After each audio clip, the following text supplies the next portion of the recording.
নমস্কার। ওমর দরদিয়ার আজকের পর্বের রিভিউ নিয়ে বাংলা সিরিয়াল সমাচার তোমাদের সামনে এসে গেছে। তো আজকের পর্বের রিভিউতে যেটা দেখা যাচ্ছে যে বাণী তো সত্যিটা জেনে গেছে, এবারও বিশ্বাস করতে পারছে না। স্বাভাবিক ব্যাপার, কারণ হঠাৎ করে যদি তার সামনে একটা এমন এক পরিচয় আসে যে ছোটবেলা থেকে যে পরিচয় সে জানতো নিজের, সেই পরিচয়টা তার সত্যিই নয়, তাহলে তার অবস্থাটা কেমন হয়। তো বলছে, না না, আপনার বোধহয় কোথাও ভুল হচ্ছে, আমি গ্রামের একটা গরিব পরিবারের মেয়ে, ধনপতি বিশ্বাসের মেয়ে আমি। তখন বলছে, না বাণী, তুমি ধনপতি বিশ্বাসের মেয়ে নও, তুমি রায়বাড়ির মেয়ে, রায়বাড়ির উত্তরাধিকারী। বলে, কি বলছেন আপনি এসব? তখন পুরো ঘটনাটা খুলে বলে অনিরুদ্ধ। সে হসপিটালে কি করে বদলাবদলি করেছিল ওই মৌলির ঠাম্মি, সব ঘটনাটা খুলে বলে। দিয়ে বলছে, তোমার মামুনিও সবটাই জানে, মানে জানে বলতে তোমাকে যে কুড়িয়ে পাওয়া গেছিলো সেটা জানে তোমার মামুনি, তোমার মামুনির সাথে আমার কথাও হয়েছে। তখন তো এই ব্যাপারটা নিয়ে মানে ভাবতে ভাবতে বাণী তখন মামুনি মামুনি করে চিৎকার করে ডাকছে। ওর মামুনি তখন গল্প শুনিয়ে বাচ্চাটাকে ঘুম পাড়াচ্ছে। তখন চিৎকার ডাকতে ডাকতে মামুনির ঘরে গেছে, মানে ঘরে গেছে, গিয়ে বলছে, তোমার সাথে আমার কিছু কথা আছে। বলে, কি হয়েছে বাণী, কিছু হয়েছে? মেয়েও জিজ্ঞাসা করছে, মা কিছু হয়েছে? বলে, না মাম্মাম, তুমি একটু মিষ্টি মায়ের সাথে গিয়ে ঘুমো, আমি আমার মামুনির সাথে একটু কথা আছে। তুমি এটা চলে যাই। তখন বাণী বলছে, আমাকে কি রাস্তা থেকে কুড়িয়ে পেয়েছিল বাবা? সত্যি করে বলো। তো ঘাবড়ে গেছে মামুনি। বলে, কি কি বলছিস তুই, এত বছর পর কি কি সব বলছিস? বলে, একদম সত্যি করে বলো, কিন্তু তুমি সত্যি করে বলো, আমি কে, কি আমার পরিচয়, আমি সে নই, আমার বাবা ধনপতি বিশ্বাস নয়, সত্যি করে বলো। ও অনিরুদ্ধ চলে এসছে ঘরে। মামনি তো কিছুতেই বলছে না, চুপ করে আছে, ভয় পেয়ে গেছে, কি বলবে কিচ্ছু বুঝে পাচ্ছে না। বলছে, বলবে না তো তুমি, বলবে না তো, দাঁড়াও, কি করে বলাতে হয় আমি জানি। এই বলে তার বাবার মানে ধনপতি বিশ্বাসের ছবি নিয়ে আসে।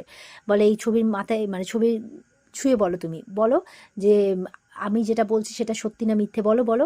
তখন অনিরুদ্ধ বলছে, বলে দিন না, আপনি তো আমাকে বলেছিলেন, বলুন। আমি বুঝতে পারছি যে আপনি কি ভাবছেন, যে আপনি দাদাকে দেওয়া কথা রাখতে পারছেন না। বলে, হ্যাঁ হ্যাঁ। বলে দিন, ওকে বলে দিন, ওটা সত্যিটা জানার অধিকার আছে। তখন গিয়ে বলছে, হ্যাঁ বাণী, তুই যেটা বলছিস সেটা সত্যি। আর দাদাকে বলছে, আমি মানে ভাইকে বলছে, আমি তোর কথা রাখতে পারলাম না রে, কথা রাখতে পারলাম না। বলছে, তোকে তোর বাবা কুড়িয়ে পেয়েছিল, তুই ধনপতি বিশ্বাসের মেয়ে নোস। তখন তো বাণী হাউমাউ করে কাঁদতে শুরু করেছে। ঠাকুরের সামনে গিয়ে বলছে, ঠাকুর, ও ঠাকুর, বলো না আমি কে, আমি কে, বলো আমি কে, আমার আমার কি অস্তিত্ব, বলো আমি কে, আমি তোমার কাছে ভিক্ষে করছি, বলো না, এটা যেটা বলছে সেটা কি সত্যি, বলো না, বলো না, আমি ভিক্ষে করছি, এ বলে দুহাত পেতে দিয়েছে ভগবানের সামনে, হাউমাউ করে কাঁদছে। অনিরুদ্ধর খারাপ লাগছে স্বাভাবিক বাণীর কান্না দেখে। তখন দেখা যাচ্ছে ঠাকুরের কাছ থেকে বাণীর হাতে ফুল পড়ে। তখন তো বাণী বুঝতে পারে যে ঠাকুরের ইঙ্গিত, যে এরা যা বলছে সত্যি। তখন অনিরুদ্ধ বাণীকে সান্ত্বনা দিচ্ছে, বাণী তুমি বসো বসো। বলে, না।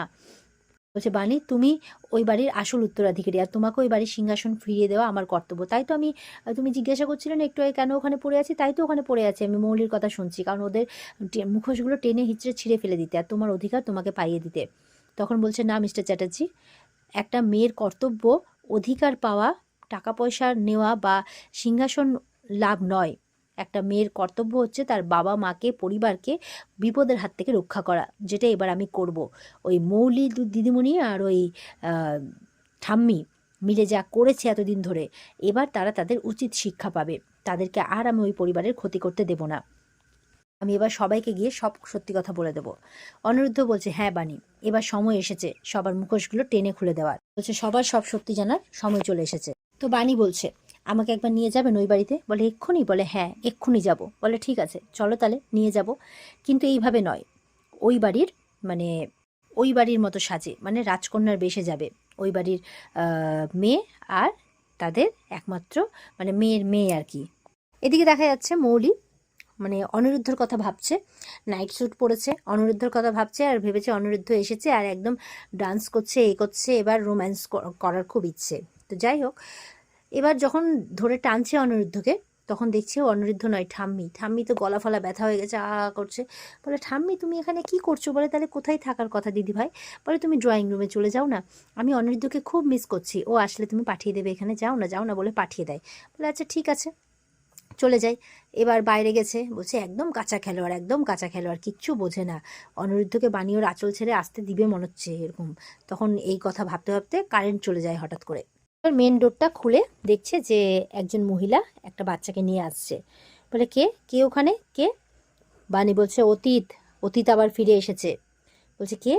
তখন সামনে আসতে দেখে, ও বাণী ডাকাত রানী, তাই বলো? তা বাবা দেখছে কি ব্যাপার, এইরকম রাজকন্যা সেজে এসছো কেন? তাই বলছে।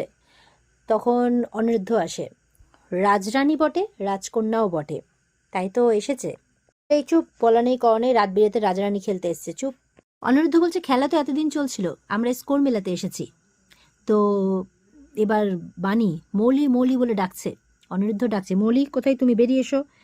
এবার মৌলিও বেরিয়ে এসছে, আর মৌলির বাবা মা মানে ঈশানী আর পিনাকিও বেরিয়ে এসছে, যারা বাণীর মা বাবা। দাদুও বেরিয়ে এসছে। এবার পিনাকিকে দেখে মানে বাণী বলছে বাবা, দাদুকে ডেকে বলছে দাদু। দাদু বলছে কি নাটক চলছে এখানে? পিনাকি বলছে তোমরা এত রাত্রে এখানে কেন এসেছো? তো এবার অনিরুদ্ধ বাণীকে ইশারা করছে, যাও গিয়ে বলো। এবার বাণী এগিয়ে আসছে, মানে মাটিতে হাত দিয়ে প্রণাম করে। মৌলি এগিয়ে এসছে, আমি জানতাম যে তুমি ইংলিশটা বোঝো না, কিন্তু আমি তো বাংলাতেই বলেছিলাম যে আমার অনিরুদ্ধর সাথে অ্যাগ্রিমেন্ট হয়েছে, তোমার সাথে নয়, তাহলে তুমি এখানে কেন এসেছো? বাণী কিন্তু একেবারে গটগট করে তাকিয়ে আছে। মৌলি বলছে তাও আবার এরকম ক্লাউন সেজে?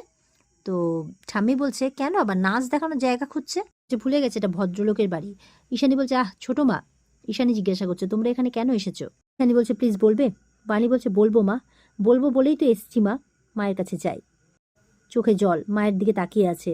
ঈশানী তো এমনি বাণীকে দেখে কষ্ট হয়, মানে বাণীকে মেয়েই ভাবে, কিন্তু মাঝে একটা ভুল বোঝাবুঝির জন্য একটু অভিমান করে আছে। ঈশানীও তাকিয়ে আছে বাণীর দিকে, কারণ আজকে বাণীকে একটু অন্যরকম লাগছে। মানে সাজগোজের জন্য নয়, সাজগোজের জন্য তো অবশ্যই তাকে ভালো লাগছে, সত্যিই রাজরানী লাগছে, মনে হচ্ছে কোনো বড় বাড়ির মেয়ে। কিন্তু অন্যদিন যে বাণীর মধ্যে যে সাদামাটা একটা ভাব থাকে, মানে আজকে যেন বাণী কিছু একটা বলতে চাইছে, একটা কিছু জমে আছে তার মধ্যে, সে একটা অন্য কিছু বলতে এসেছে, তার মুখ দেখে এরকম একটা মনে হচ্ছে। তাই ঈশানী অবাক হয়ে তাকিয়ে আছে। মৌলি বলছে তুমি ভুলে গেছো তোমার দরজা এই বাড়ির জন্য বন্ধ। তখন দাদু বলছে এই মৌলি ছেড়ে দাও ছেড়ে দাও, তুমি শিবনাথ রায়ের নাতনি, জালিয়াত মেয়ের সাথে কথা বলতে হবে না। দাদু দিকে এগিয়ে গিয়ে বলছে বাণী আপনার কোথাও ভুল হচ্ছে দাদু, মৌলি আপনার নাতনি নয়। বলছে আমার ভুল হচ্ছে? বলে হ্যাঁ দাদু, মৌলি আপনার নাতনি নয়, আপনার নাতনি, আসল নাতনি আমি, তাই বলছে। তো সবাই তো শুনে অবাক, ঈশানী পিনাকি দাদু সব হাঁ হয়ে তাকিয়ে আছে। ঠাম্মি তো ভয় পেয়ে গেছে, মৌলি তো ভয় ভয় পেয়ে কেঁপেই উঠেছে, যেন পেছন দিকে পা চলে যাচ্ছে তার।